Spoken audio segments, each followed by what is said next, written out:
Hello, I just wanted to give you an update on our Kona office. This is the reception area. We push back the wall. Clinic room number 1. Plumbing has gone in. We have 2 spaces for counseling. So testing and counseling.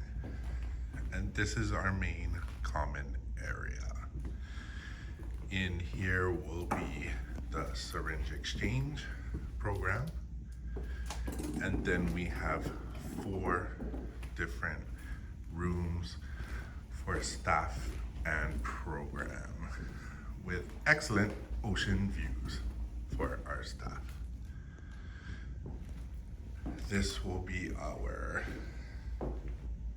copy area, and here will be the sink and cabinets and refrigerator for this conference area here.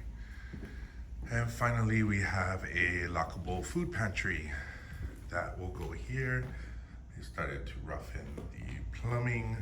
It's gonna be really nice.